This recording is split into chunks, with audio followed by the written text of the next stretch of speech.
as you're gearing up to step back into your normal life, if you haven't already done that, I thought I'd just give you 5 quick little triggers, just reminders that are so simple. But these are the 5 things that I personally did when I first got kicked out of my house. Some of you know the story. My mom was a very powerful woman. I had 4 different fathers, and she kicked my dad out. And on Christmas Eve, she decided I was on his side, so she kicked me out too. And I had nothing, and I had to figure out what to do. She kept my 1960 Volkswagen. I earned as $40 a week. And don't get me wrong, I love my mom, but she abused alcohol and prescription drugs. And when people do that, they're not themselves. They do little crazy things. But I am who I am because of her. And part of that was even that first step where I had to just figure out what to do with my life. But it was incredibly depressing. I have a younger brother, 5 years younger sister, 7 years younger. I love them, loves of my life. And I was separated from my brother and sister, and I'm walking in the rain trying to figure out what the hell I'm going to do. And I'm still in high school. And so one of the things that I did is I slept on this mountaintop, and then, of course, it rained. And so the next day I talked to a friend, a lady friend, not a girlfriend, but a girl who was a friend. And her parents let me stay in their laundry room. And I remember I was so depressed. I don't know if you've ever been to that place where you're like wondering why you're even around or whether you should be around. It was a pretty brutal time. But what turned me around was feeding my mind. What I mean by that is about a year earlier, I'd gone to this seminar by Jim Rohn. I know many of you have heard of Jim. He's no longer alive, passed some years ago, but he was a mentor of mine. And I went to a seminar with 17. And in the seminar, he really talked about the importance of feeding your mind. And you've got to feed it because otherwise things come at you. And so I remember I took the little bit of change I had left in my pocket, and I got on a bus. And I drove, they drove me anyway on the bus for about, I don't know, it's about an hour's away from where I was because I'd been to this place once before. I had this amazing bookstore. And I figured I'll go in there and I'll just read a bunch of books while I'm in there because they can't afford any. And then I picked up a book called The Magic of Believing by Claude M. Bristol. And in this book, it talked about training and conditioning your mind and how what goes in your mind becomes the experience of your life and how to do it. And I was so depressed, I didn't know what to do. And so I went and I'll never forget, I went back to this little laundry room and there was a mirror there. And the book said, put your goals on the mirror so you look through your own eyes into your goals and you see in your own eyes and you read those goals. Do it with soap. And so I did it in the mirror. And then I made these little posters that said things like, only a loser is depressed. Now, that's not true. But I felt like I'm not a loser, and that was the leverage I had, right? I can't be depressed if the losers are depressed. And so I just try to work on everything. But gradually I started turning my life around, and I did 5 things, and I did them again. I got to tell you, multiple times in my life when I hit really bad places, when I was told I had a tumor in my brain and that, I might die, when I buried all 4 of my fathers over the course of a year and a half and my mother. Those are rough times. They start to shift you. When 2008 happened and looked like everything was going under. And I went back and I reapplied them here at the beginning of the pandemic as well. So they're really simple. But first of the 5 keys to transform your life, I don't care where you are, how great it is, if you can get to the next level, the first step is stand guard at the door of your mind. And I got that from my teacher, Jim Rohn. I remember he came to me one day and I was really frustrated. I was saying, I'm working so hard and nothing's really working and I don't understand it. And I was super frustrated. And remember, he came to me and he said, Tony, he said, listen to me. He said, tell me what are you reading? He said, tell me who you're talking to. He said, tell me who you're surrounding yourself with. And I said, well, I'm mostly isolated by myself. And I said, but I'm so frustrated. He goes, listen to me. He said, answer this question for me. He said, what happens in the world if, let's say, your worst enemy comes by and drops sugar in your coffee? And I said, well, you don't have sweet coffee. He said, well, what if your best friend, even by accident, drops 1 drop of strychnine? What if it's your brother, your sister, your mother, your father, somebody you love, accidentally drops 1 drop of strychnine? I said, well, then you'd be dead. He goes, that's right. So remember, life is both sugar and strychnine, so watch your coffee. And what he really meant was stand guard at the door of your mind. Because today, we live in a world where the media, they're not bad people, they're good people, but they're companies. And they got to take care of their shareholders. And the only way they win is by getting your eyeballs. And the only way to get your eyeballs in a world where there's so much information is to startle you. The news is not designed to educate you or inform you. You know that. That's why it says drinking water may kill you. Film at 11. Anything that grabs you. And so we're living in a culture of so much fear. So if you're going to take your life back, you got to take into a limited amount of that media and be able to pursue it, not let it pursue you. Today, most people, in order to get your attention, we all know what they do. It's called clickbait. Let me create a headline that'll grab you. It doesn't matter if the content is even real news or not. A lot of times the headline isn't really what the whole story is. but it pulls you in. There's whole groups of people whose entire life is designing algorithms and language to make you stay online more so they can make more money, but it isn't necessarily to your advantage. So what Jim Rohn used to say to me is, he said, Tony, this is your new daily practice. Because this is what I really want to get to you guys here is, if you want to keep momentum, if you've joined me for those few days there, the 5, 6 days or 7, I guess we did for the challenge, or you went immersion with me as well, the key is to get momentum and keep momentum. If you work your tail off to get momentum going and then you drop it, oh my God, you got to start all over again. And so the way you do that is you have a daily practice. It's not like, years ago I went to a seminar by Jim Rohn and then my life was perfect. It's like I kept immersing myself in all these things, but I also made sure each day I was making some form of progress. And if you want to know what makes people happy, write down progress equals happiness. Think about it. You can achieve everything in the world and still go, is this all there is? You can achieve something and be excited, but for how long? The only way you stay happy and excited is to keep growing. Progress is everything. If you're making progress on your body, progress in your mind, progress in your emotion, you're going to feel happy. When you get there, you feel excited, but again, for how long? A year? No. 6 months, 3 months, 3 weeks, 3 days, 3 hours? Because we're not made to just sit and, be successful. We're made to grow. We're made to then, as we grow, we have something to give. So step one is, let's see if you can put a little system of standing guard at your mind. And Jim Rohn said to me back then, the number one thing you have to do is read 30 minutes a day. So never less than 20 minutes. And I'm not talking about what comes to your phone. I'm not talking about clickbait. I mean a book. I mean something that you pursue. Great ideas are never going to interrupt you. They have to be pursued. And if you don't pursue them, you're going to get what everybody else has, which is all this fear, all this uncertainty, all this stuff that won't work, because everybody's focused on what won't work, what can't happen. Why? Because they're afraid. They're afraid to fail. They're afraid to try and feel like they're not enough. So you got to stand guard of that mind by feeding your mind. Jim Rohn used to say to me, success leaves clues. If you want things to get better, you got to get better. If you want things to change, you got to change. But you got to do it deliberately and consciously. And he used to say to me constantly, he said, Tony, you've got to constantly find a way to feed that mind, something that's got strategy in it, philosophy, something that's going to improve the quality of your life. And if you really learn it, you can help the people you love with the things you learn. And so I got hooked. And so I decided I'm going to read a book a day. I took a speed reading course, and I didn't read a book a day, but I read 700 books over the period of 7 years, all in the area of philosophy, physiology, emotion, the things to me that mattered most. And what I really try to do is each day try to use something I learned, not just read, not just let my learning lead to knowledge. Jim used to say, if you let your learning lead to knowledge, you become a fool. If you let your learning lead to action, that's when your life changes.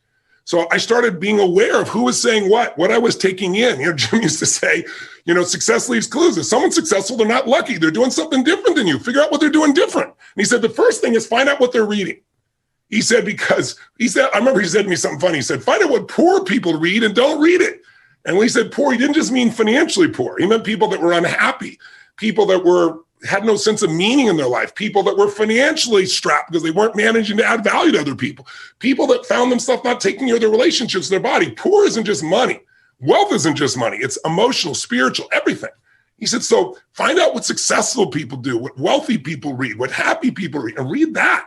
Feed your mind. So step number one is every single day, you got to do something to feed your mind. And if you do that, if you just made that habit, say even 5 days a week, I swear to you, it'll change your life. But again, not what comes to you, what you pursue, something that has real value, a strategy that can change the game for your business or your life, a philosophy that can make you more fulfilled or happy, a way to make a difference for the people you love. That's a daily sought out practice for me. Started when I was 17. I'm now 61. That's why I have the privilege to be able to work with so many people. But most importantly, I've applied these things to me. So I have the life that I want. I don't have a life that I'm promoting to other people. So that's number one. What's number two, real fast? If you really feed your mind every day, feed and strengthen your mind with a 30-minute practice. And by the way, I started out reading all the time, but then I realized I was in my car all the time in those days. And I was like, I'm going to turn this to a university on wheels. And I'm old enough to remember cassette tapes, and probably most of you don't even know what the hell I'm talking about. Not reel to reel, but little cassette tapes. We didn't have where you could put 10,000 songs in your phone or go to YouTube and have a million different videos you can watch over and over again. And the value for me on that, quite honestly, was that I had to pay for this stuff, so I had to value it and really use it. Like when you part with a certain amount of money, and in those days, 6 cassettes, 6 1-hour cassettes. And a couple of workbooks was like $300. It was like the standard offer. And I remember I went down to this place called Knight Education, Knight like with a sword, and a shield, Knight. And it was this Jewish man, beautiful man named Mario that I became friends with. I was a little 17-year-old kid, my little pot belly. I was fat. And I drove all the way down downtown LA, be about in those days like an hour and 20-minute drive. And my little old Volkswagen with no reverse, park on the hill so it wouldn't, so I could get out. And I got to be friends with this man, and he had collected, this is how old it was, all these albums of some of the great motivational speakers and psychologists and psychiatrists and business people. And then gradually those things got to actually to cassette tapes. And so he had all these things, and I'd say, like, what's the most valuable thing? He said, well, what do you want to work on? I said, well, my body and my emotions and my mind and my spirit. He was like, you want everything. And he'd say, okay, let's start with this one. And I'd take $300. I was making $40 a week as a janitor. So this is literally the money I'd saved, and I'd absorb it. And I'd be like, I can't afford this. And I'd be like, well, I can't afford not to. Because unless I get these answers, I'll still not be able to pay my basic bills. I'll still be struggling. So that was one of the smart things. I invested in myself. And so I'd go down there, and because I invested $300 in 6 tapes, I remember Jim Rohn said, repetition is the mother of skill. You hear something once and you kind of understand it. You hear it again, you kind of feel, you hear it enough. He said, listen to stuff every day. Until pretty soon, the things I was hearing in my head were these new thoughts from brilliant people instead of the old thoughts that were basically whatever I'd been around before. And it changed my life. It started to shift me because I fed my mind. But then number 2, you got to every day feed and strengthen your body.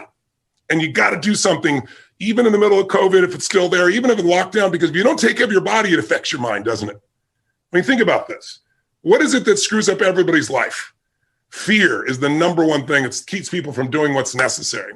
And anger and rage, while it can mobilize us, if it becomes part of your life on a regular basis, it destroys it. So how do you balance that out? Well, fear, anger, they're both physical, aren't they? Think about, what do you feel like if you're really, ever been so afraid that your throat got really dry, or you feel this feeling in your gut, right? That's physical. Courage is also physical. Again, courage does not mean you're not afraid. Courage means you're afraid, but you do it anyway, right? It's a way of being in your body. So one of the things that I started doing early on is understanding, and those of you who spent 4 days with me, day and night, because we did it, and it's in your body still, how to change the way you feel instantly by a radical change in your body. And so I really want to recommend you do something at least 5 days a week. First thing when you wake up in the morning, it doesn't have to be an hour workout, even 30 minutes. It can be something as little as 5 or 10 minutes. There is not a day when I wake up, I've shared with some of you this already. First thing I do, I go outside, and if I'm lucky enough to be at one of my homes anyway, I have homes in different parts of the world because I've traveled the world and done this. So I'm very fortunate, but I have a cold plunge I've installed in everyone, 56 degrees. In my home in Sun Valley, Idaho, I don't have a cold plunge. I don't need it. I walk through the snow in the winter, or in the summer, I walk through the grass, and I get in the river. And literally, the river is usually about 39 to 42 degrees, to give you an idea. Every cell in your body is moved. The blood rushes through everything, right? And I do it for 2 reasons. There's never a day I look forward to doing it. I don't go, I can't wait to go in there. I do it, number 1, because it transforms your body. The blood flow, the lymph flow is unbelievable from a health perspective. You just go in for a minute, pop out, and it's like a different world, right? I don't care what it is. Or you could take a freezing shower would be the minimum way you could do this if you couldn't do this. But it's about changing your body so radically. And it's also about developing a simple daily discipline. It's like, I don't negotiate with myself. I tell my brain, I don't go, oh, wait, I'm not ready. Or let me count to 10, or maybe I'll do it tomorrow. That pattern of thinking is what destroys most people's lives and their dreams.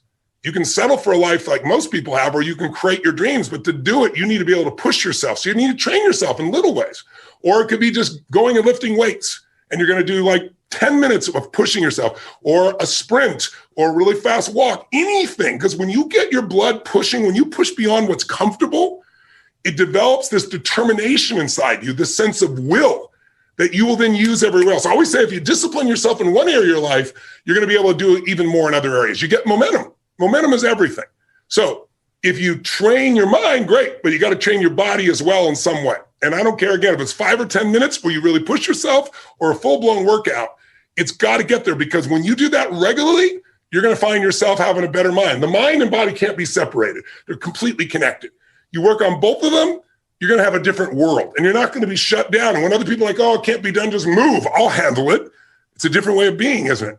Third key, in order to really believe you can turn things around, you need a role model.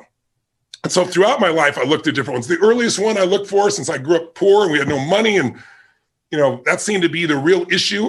My mom left all four of my fathers. But as I look back on it, it really wasn't money. They could have had all the money in the world and they still would have fought. But it looked like money. So I thought, wow, if I could make money, my family will never have this pain. So I looked around for role models. And I grew up in a place where there were no financial role models. Everyone was broke.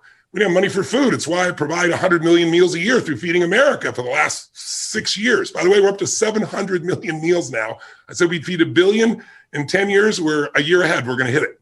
But the bottom line is it comes because I had nothing. And I found, it's like, who also started with nothing like me and then turned it around and grew, and who comes from humble beginnings. And I saw, Sir John Templeton. Some of you may have heard of him. Brilliant man. First billionaire investor. Started with nothing.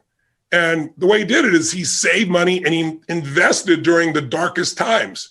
And so I saw Sir John as that. And when I was around when COVID happened, I started looking around to see what are people and businesses that haven't given up. Even though everything's shut down, they found a way to serve their clients. And even though their way wasn't my way, it reminded me and inspired me to say there is a way. That's how I started building the way that we now deliver for so many people virtually around the world.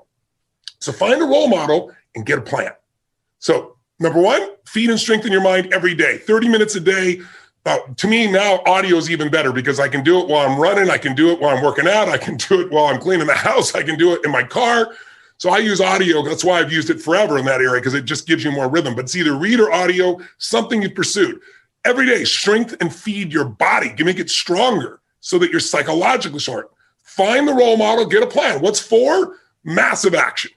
Like everybody wants to say, well, I don't know where to start. What do I do first? Well, listen, I got all kinds of tools to help people do that. But the most important thing is do something. You don't know what to do, throw the rock. Wherever it lands, talk to the next person, right? It's like you need massive action. And then you need to see what's working or not and keep changing, and you'll get there. Anyone can get to where they want to go as long as they get in motion. But again, it's about momentum. And that's the main reason I came to join you. Last one, step 5, real fast. Give more than you expect to receive. If you are constantly trying to take care of people, give to people, if your worst time of your life, you can give to people, I promise you everything will change. I won't tell you the whole story, bore you with it right now, because I want to do this real quick for you. But one of the most difficult times of my life when I was completely broke, not even enough gas in my car, trying to figure out how to survive, not able to pay my rent. And I won't bore you with the story, but I had an experience where I took the last $19 I had and I gave it to somebody else that needed it. And afterwards, I was euphoric. It made no sense, but it was the first time in my life when, people say, I got to get beyond scarcity. You never get beyond scarcity. You got to start beyond scarcity. You got to declare. You got to take the last seed you got and plant them. And I remember, the next day I got a check for $1,200, which in those days I could have survived on for almost a month, from somebody that owed it to me and not paid me for 2 years. The very next day after I gave every dime I had no idea I was even going to eat. It was the right moment. It was the right situation. And I did what was right. So find someone who's worse off than you are in the middle of COVID. Do something for them. And I promise you, you'll remember how great your life is and you'll feel fulfilled, because it's not about us. You know what I mean? It's like, it's not about me, it's about we. And the more you can get connected, either people you love or even strangers, and do things, not for brownie points, just because it's right, somehow inside your own soul, your own spirit, you remember that problems are not permanent. Only your soul's permanent. And you remember that I'm made for more than just solving this stupid little problem. It lifts the human spirit. So those 5 keys, I really encourage you to consider as you're dealing with COVID or coming out